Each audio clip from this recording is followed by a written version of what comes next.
Sobat Malam Jumat, kembali lagi bersama kami di channel Malam Jumat. Sebelumnya saya ucapkan terima kasih buat Sobat Malam Jumat yang sudah support channel ini.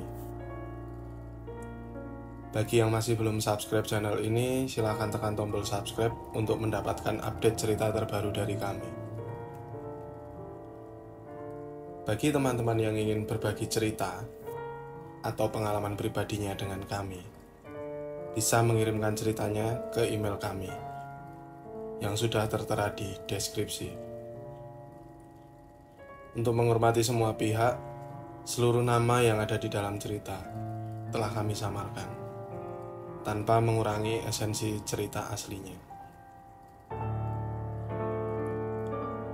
Cerita kali ini dikirimkan oleh Pak Sri dari Wonosobo, Jawa Tengah.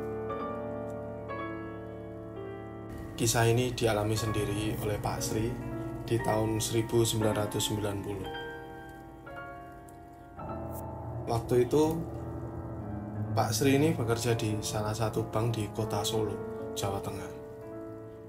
Namun, dikarenakan adanya mutasi di tempat Pak Sri bekerja, akhirnya Pak Sri dipindah tugaskan ke Wonosobo.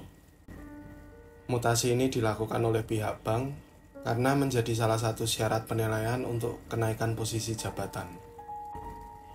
Sekitar 6 bulan kemudian, akhirnya Pak Sri ini resmi dilantik dengan posisi jabatan yang baru.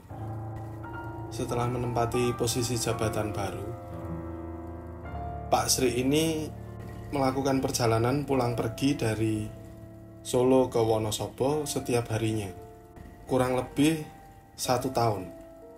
Dikarenakan waktu itu transportasi bus masih belum banyak trayeknya dan harus oper bus dulu apabila akan ke Wonosobo, sehingga memakan waktu lebih lama. Akhirnya dari sini Pak Sri memutuskan untuk tetap naik sepeda motor setiap harinya. Singkat cerita, berhubung Pak Sri kala itu masih sering lembur dan masih sering pulang malam, sehingga sampai di Solo itu tengah malam. Dan itu hampir setiap hari dijalani Pak Sri. Akhirnya Pak Sri memutuskan memboyong istri dan anaknya. Dan kebetulan waktu itu Bu Sri lulus seleksi kerja di salah satu BUMD di kota Wonosobo.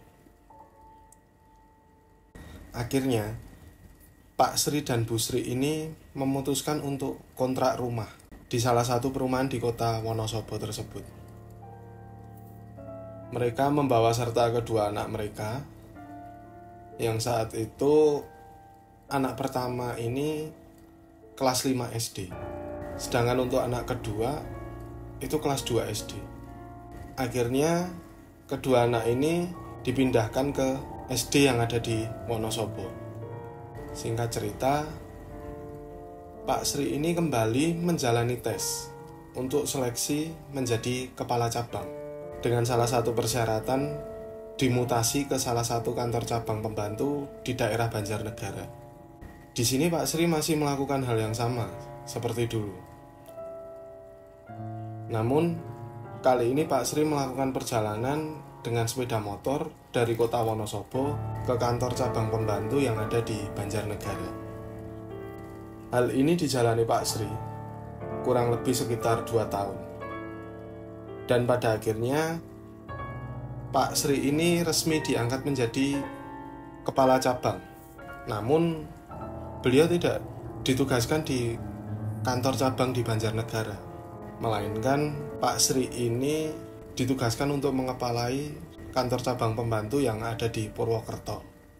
Nasib baik pun berpihak pada keluarga Pak Sri menjadi kepala cabang di kantor cabang pembantu di Purwokerto, dan Bu Sri juga lolos pengangkatan pegawai menjadi ASN di kota Wonosobo. Dan waktu itu juga anak mereka yang pertama sudah masuk SMP. Sedangkan di waktu yang sama, Bu Sri ini mengandung anak yang ketiga. Singkat cerita, setelah anak ketiga Pak Sri ini lahir, Pak Sri ini merasa sedikit kewalahan apabila akan pergi dengan keluarganya. Dikarenakan transportasi yang dimiliki Pak Sri saat itu hanya sepeda motor. Dari situ Pak Sri ini akhirnya memutuskan untuk membeli mobil. Dan Pak Sri berencana membeli mobil ini bukan mobil baru, tapi mobil second. Dikarenakan Pak Sri ini kebetulan baru saja mengambil rumah yang ada di salah satu perumahan elit di Wonosobo.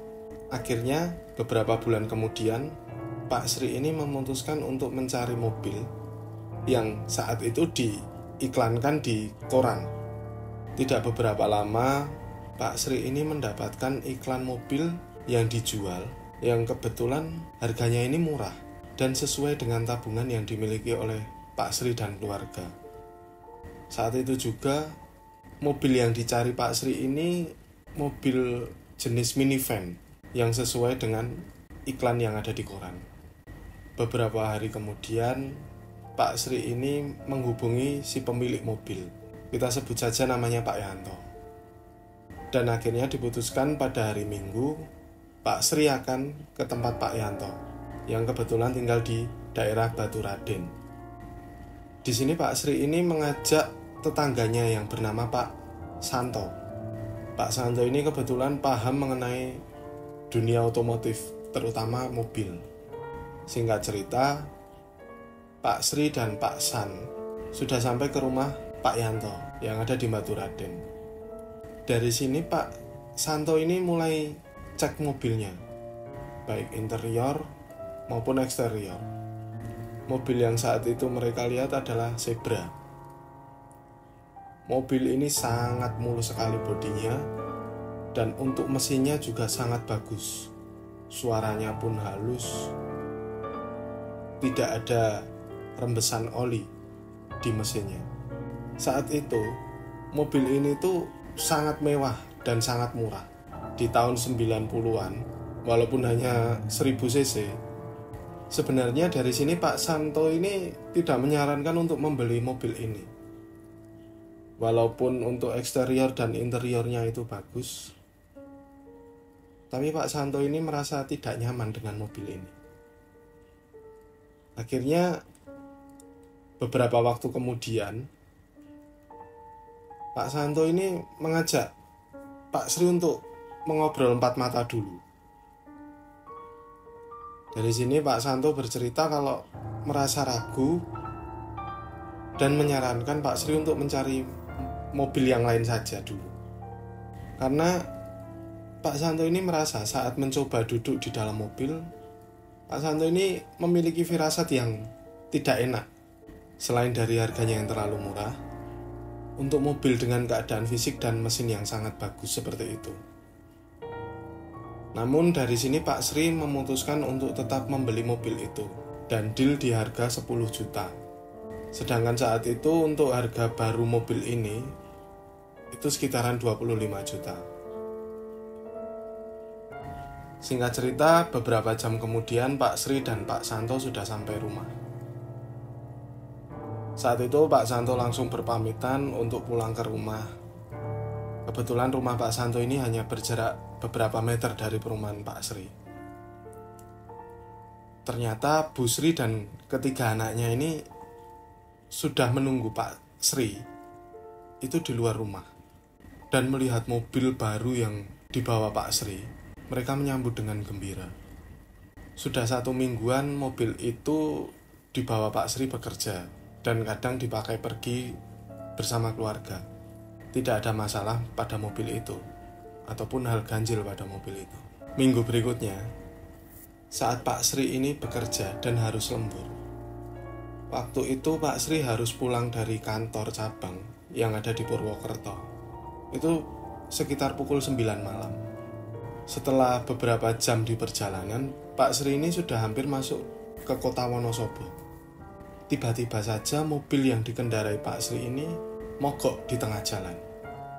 Saat itu Pak Sri berusaha menyalakan mobilnya, namun tidak bisa. Dengan kondisi jalan yang sangat gelap dan berkabut, samar-samar Pak Sri ini melihat di spion tengah ada sosok wanita di kursi paling belakang di mobil itu. Dari sini Pak Sri memberanikan diri untuk melihat. Ternyata tidak ada siapapun. Dan dengan sedikit rasa takut dan mencoba berdoa, Pak Sri ini berusaha untuk menyalakan mobil itu. Dan akhirnya bisa menyala. Dari sini Pak Sri melanjutkan perjalanannya. Sesampainya di rumah, Pak Sri ini langsung bersih-bersih, langsung mandi. Saat itu kondisi rumah Pak Sri sudah sangat sepi, karena Bu Sri dan anak-anaknya sudah tertidur. Singkat cerita, Pak Sri ini duduk di teras sambil meminum kopi. Saat itu Pak Sri mendengar sangat pelan sekali ada rintian dan tangisan wanita yang terdengar seperti kesakitan. Dan Pak Sri langsung berinisiatif berjalan menuju kamar anak kedua Pak Sri.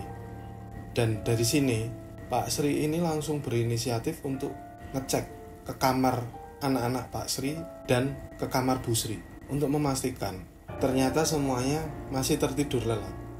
Dan akhirnya Pak Sri kembali ke teras depan untuk meminum kopi lagi sambil merokok. Beberapa menit kemudian terdengar lagi suara tangisan dan rintian kesakitan itu, namun semakin jelas.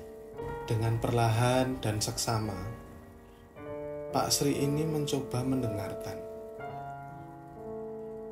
Ternyata suara rintihan dan tangisan itu mengarah ke garasi yang saat itu berada di sebelah kanan teras. Garasi ini terbuka atau tanpa pintu. Dengan perlahan, Pak Sri ini memberanikan diri sambil berjalan pelan, sambil mendengar suara tangisan itu. Dan Pak Sri ini mengambil senter yang kebetulan selalu tergantung di tembok garasi bagian depan. Dari sini Pak Sri ini kemudian menyalakan senter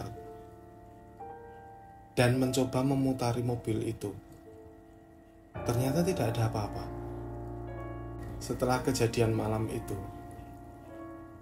hampir 1 minggu, hal ini terus berlangsung tiap malam. Dan anak Pak Sri yang masih bayi sering menangis saat Pak Sri berada di rumah, entah siang atau malam hari. Namun di sini Pak Sri dan Bu Sri ini bingung dengan apa yang terjadi.